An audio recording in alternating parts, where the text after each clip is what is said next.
Folks, Los Angeles looked like a movie set today as federal ICE agents literally raided MacArthur Park in Los Angeles. And we talk about raiding the park literally, coming through with armored vehicles, coming through there, horses, as if it was a federal, literally a federal assault on the park there.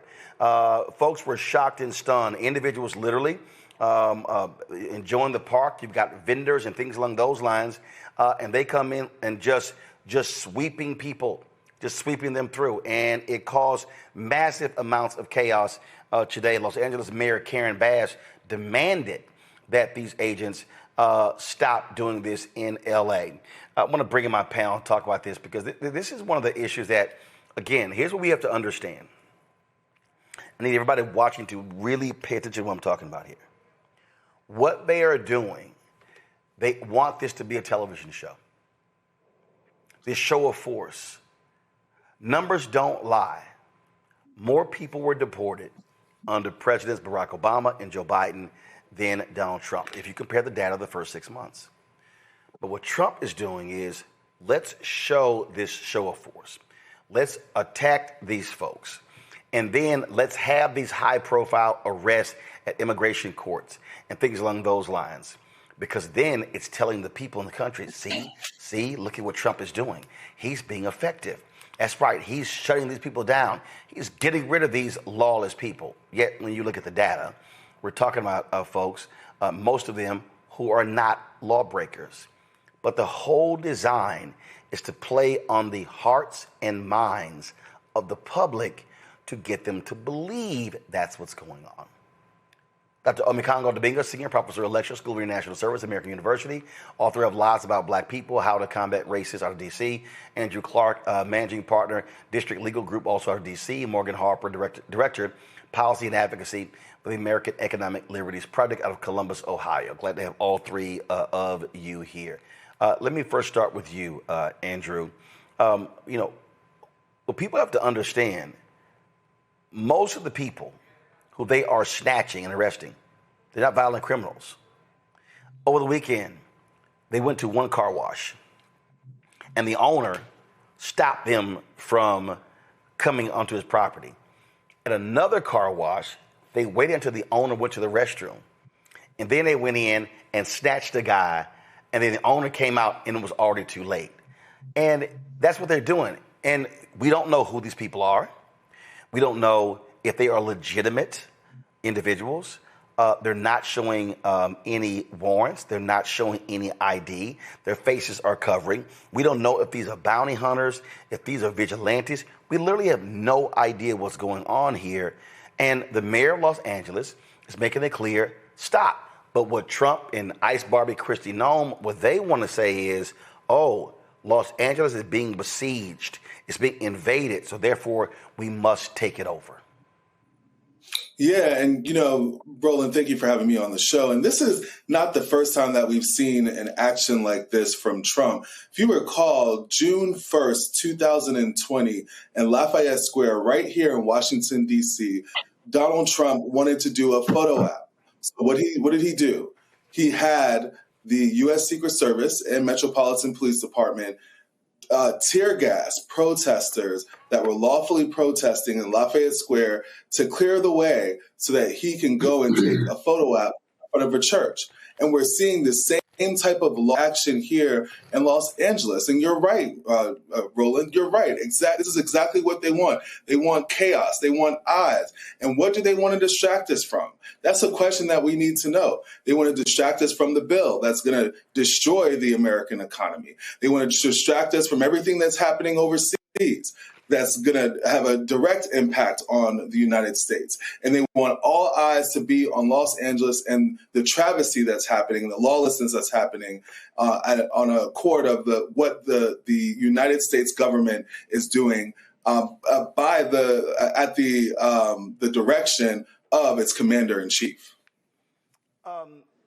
Omekongo, again, what I'm trying to get people to realize is that the numbers are the numbers. It's not like they are dramatically removing more people than happened under Biden and Obama.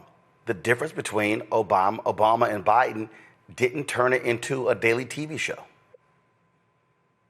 Yeah, and neither administration went into cities. Neither administration focused on going into inner cities and or focusing on blue states.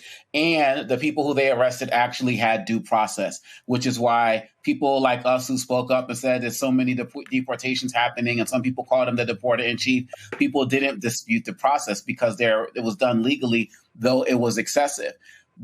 Roland, this is completely different. The fact of the matter is Trump now has his brown shirts. I mean, I just think often about the Holocaust the last few days, and literally everything that's happened and that happened at the beginning of Nazi Germany is happening here, obviously with the exceptions of the death camps and the gas chambers and all of that.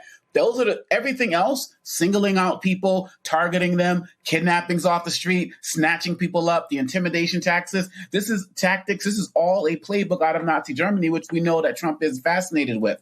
Americans have to continue to fight this. Americans have to continue to speak up. And y'all who are in these red districts and these red states and stuff, if you feel like it's just a matter of time before this stuff is never going to come to your community, we see in certain spaces, they arrested the Vietnamese lady who served us for 40 years, and they arrested this Iranian and these one-offs. It's going to start happening because really the person who's really running this is Stephen Miller.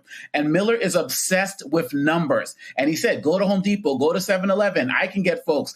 Just get them. And eventually they're going to run out of places to target in these blue states. And before you know it, they're going to start hitting the red areas as well. This is an opportunity for people to come together as a country to demand change. But unfortunately, Roland, we are so splintered just by the news outlets that we watch alone. And so many people watching other networks and so-called news networks are entertained by this. Unfortunately, they're going to be entertained until they find out that their economy is also suffering as well, because there's going to be no folks on the farms. There's going to be no people in these buildings, no people to work for manufacturing. Their costs are going to go up in addition because of what Trump's also doing with his ridiculous tariff policies. Now's the time to speak up, and I'm so glad we're leading the show with this tonight.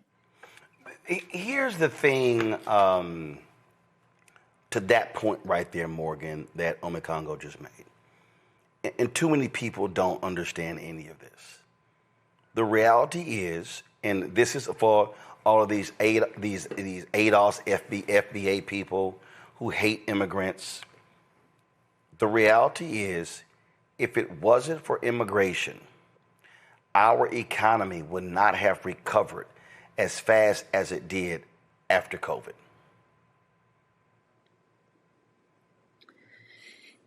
Yeah. And, in addition to that, I was just listening to a story this morning about our birth rate right now in the US, and that a lot of people, millennials, not trying to have a lot of kids, is how have we been able to continue to see growth in our country and economy? Well, it's because we've had a lot of immigrants, and the fact that we have had, that ability for people to come here and build a life and decide to have children. And look, it's not to say that there's no need to address the immigration issue and make sure that we're protecting people and providing resources for people who have been here for a long time. But there's no denying that the United States is at its best when we are open to all sorts of people, particularly those who are facing real danger in some of the places where they come from and come here sincerely trying to contribute to society and build a good life here. That is the best economic outcome for the U.S. And I would just add another thing. In terms of some of the impacts that we're going to see from this, because now Trump's starting to talk about these carve-outs for certain industries, like the agricultural industry. But I agree with my fellow panelists here, with you, Roland. It's like, give it time. There are no carve-outs when the goal is destruction. Just give it time. If you don't feel it yet, it'll be coming, because even if he tries to do carve-outs for the agricultural industry, lots of people work in restaurants, lots of people try to eat at restaurants. This is going to start to increase the cost of all goods in addition to food. And unless you are, what is this all about? It's to benefit, we know, the richest of the most rich in this country that probably don't even spend that much time in this country, if we're being honest. And they will be the only ones who probably will be safe from the real widespread impacts of all of this. Yeah, what you're seeing right here is video footage from Los Angeles, from one of the local stations, that was showing them literally in MacArthur Park with this armored vehicle. And you're sitting here going, really? Like you need all of that. And again, it's all by design. Let's do this show of force. Let's do this massive show of force. And what we now know, because of the bill that Trump just signed, they are adding billions of dollars, Omekongo, to the federal budget, because Trump and Stephen Miller, and they want more of this. They have created this narrative that the United States is being invaded. And as a result, we need to have this type of action on American streets. And what he's doing is he's not doing this in the states where there actually are more individuals who are undocumented in the country. He's not doing this in Texas. He's not doing this in Florida. He's doing this, he specifically wants to do this in blue cities. And it goes to show you, and in fact, control room, find the comment of this pathetic dude in Iowa, where he literally has talked about how he despises and hates Democrats. Remember when all of these people were saying, well, Joe Biden, what about the 70 plus million who voted for Trump? It's amazing how they wanted everyone to respect his voters, but he has no respect for the voters of Vice President Kamala Harris and the Democratic Party. Yeah, and they're still talking about Hillary Clinton's use of the term deplorables. You're still hearing that in some of their broadcasting networks. This guy has called Democrats everything. He's put a target on their back with his language. And we're just coming off of last month, the tragic assassination of the Minnesota lawmaker and her husband, and the shooting of the other Minnesota lawmaker and his wife. And that type of rhetoric. And what did the guy have in his car? A bunch of Trump paraphernalia. But Trump gets a pass to literally say that he hates Democrats and they hate our country. This is the language. As I said, this is the language of any type of beginning of any type of genocide or mass killing. You put a target on somebody, you talk about them in hateful terms, vermin, rodents, taking our jobs, and so on and so forth. He's giving people, as Lyndon Johnson said, people to look down on. And that's why so many people look at this and justify this. And to Morgan's comment about, the carve-outs for agriculture, Trump tried to do that a couple of weeks ago, said we were going to do that. And then apparently Stephen Miller, last time I checked, Roland, who's the president? Because they both want this. People are saying Stephen Miller's overruling, but Trump wants this as well. They said, no, it's not going to happen, because his business sponsors are saying this is hurting us, but the people who are in his administration and his base are saying this is what we want. And people are saying he's conflicted. No, Trump is a master of doublespeak, and he's a master of marketing, and he's a master of giving a little bit to people here and a little bit to people there. But we need to look at the actions on the ground. This is looking like the riots in '92 in LA. I mean, come on now. This is Rodney King, right? This is what it's looking like. And we're already seeing stories about civilians, American citizens getting harassed. And it's just a matter of time, Roland Martin, before somebody starts shooting back, or these soldiers start shooting themselves, because these Marines and guys, they're not trained to work in the United States in civilian areas. That's not what the military is trained for. This is a tweet from Mayor Karen Bass 3 hours ago. And this was what she posted. She said, this is footage from today in MacArthur Park, minutes before there were more than 20 kids playing. Then the military comes through. The second I heard about this, I went to the park to speak to the person in charge to tell them it needed to end now. Absolutely outrageous. Look at this. They literally are on horses, troops walking in ahead. This is where kids were playing soccer. They don't care. They don't care at all about what happens to folks. Here's California Governor Gavin Newsom. What a disgrace, what's happening in MacArthur Park. What theater. On the 6-month anniversary, after all, of these fires. That's the message from the polluted heart of the President of the United States. The polluted heart of Stephen Miller. those National Guard men and women that were out there protecting people are now being used as political pawns.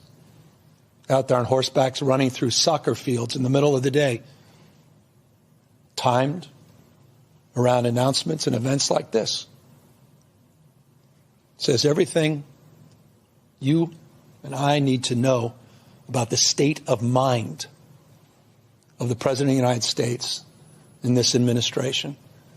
So to those that feel torn asunder by everything that's happened over the course of the last 6 months, notably highlighted and reinforced last 6 weeks and over the course of the last 60 minutes and day like today, I want folks to know we have your back and we'll continue to come back and do what we can to protect our diverse communities, to protect the spirit that defines the best of this city and our state, and to push back against this cruelty. To push back against this cruelty that is being perpetuated by the President of the United States. This here is video from the Fox affiliate in Los Angeles right here, and you see how they stormed in. And again, I want everybody watching to understand that this is what Donald Trump wants. He wants this to look like a movie. He gets off. Literally, the man gets off, probably because Melania won't sleep with him. He gets off on watching these folks in gear. Here, this is when Mayor Bass heard about it, and she showed up on the scene to confront. Let's see, we pull audio up, please.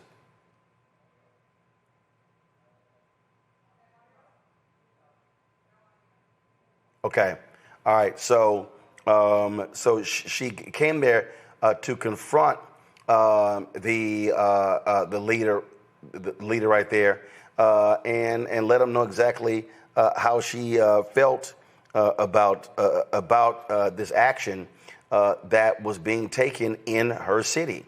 And again, people just need to understand that, as I said, Trump wants this whole theater. He wants the cameras. He wants to see them in their uniforms. He wants to see them in the hats and the horses and all of it. This is exactly what he wants.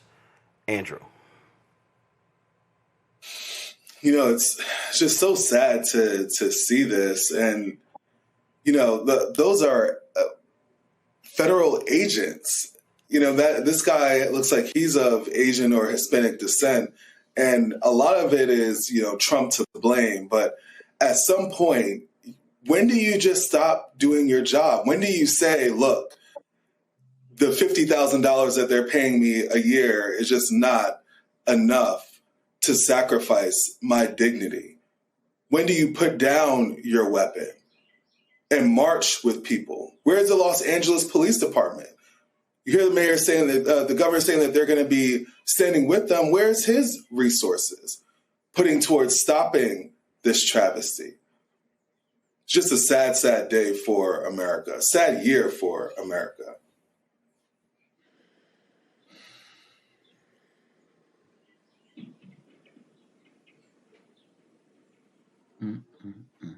Amazing to me, Morgan, are the people also who support Trump who get off this as well. MAGA loves this. They eat it up and they want more. This is red meat to them. This is them. No, go to iPad. This is them. Look at that Democratic mayor. Look at the black woman on the phone begging Trump, talking to. Look at that's what. This is exactly what they desire. Yeah, I mean, I think to approve of what's going on, then you have to have gotten to a pretty dehumanized place to think that it's acceptable to be sending horses after people in the middle of the day and then in the middle of a city. You certainly don't respect your fellow humans. I mean, it's like, let's just remove it from like, you're a citizen, you're a resident, you're this, you're that, what your paperwork is. Why should we be treating anybody like this?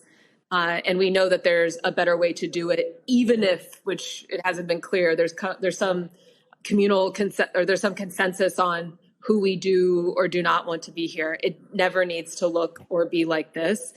And again, I mean, let's be honest, there were frustrations with, and I think, some of the panels were referenced that there were frustrations with how Biden and Obama were handling this too. But this is so far beyond anything that most of us consider normal.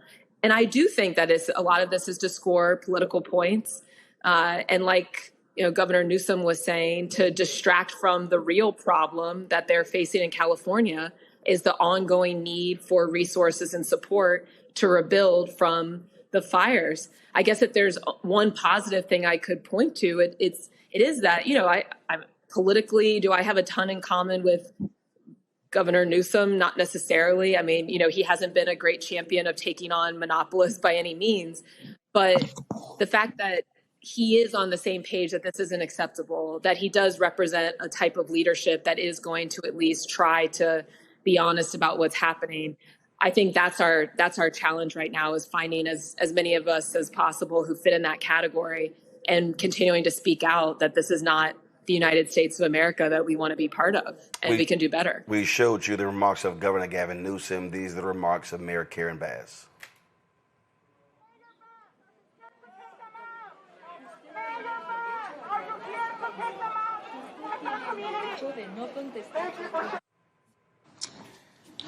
Today, I was on my way to the press conference with the governor talking about the 6-month anniversary of the fires of the natural disaster, the worst in California's recent history, and to report on the progress. While I was on the way, though, I got alerted that there was a ICE operation, military intervention, who knows, at MacArthur Park. I turned around. We went to the park. I could see a helicopter in the air. I think it was a Black Hawk helicopter. And I saw military tanks. It was the Custom and Border Patrol, and it might have been military on the periphery. To me, this is another example of the administration ratcheting up chaos by deploying what looked like a military operation in an American city. So I went to MacArthur Park because it is very important that the truth be told about what happened there. Now, you can spin it any way you like, but in my opinion, it's a political agenda of provoking fear and terror. Frankly, it is outrageous and un-American that we have federal armed vehicles in our parks when nothing is going on in the parks. It's outrageous and un-American that the federal government seized our state's National Guard.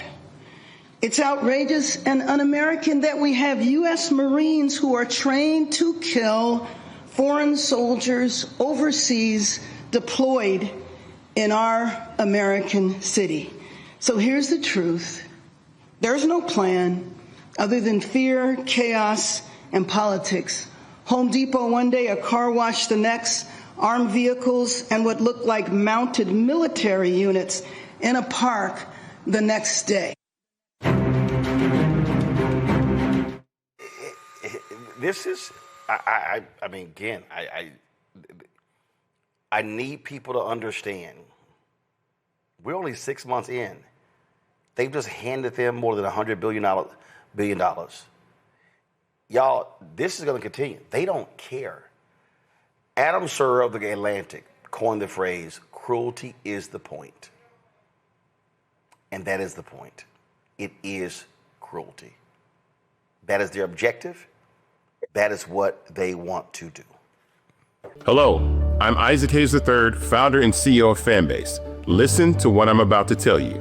The window to invest in Fanbase is closing. We've raised over $10.6 million of our $17 million goal.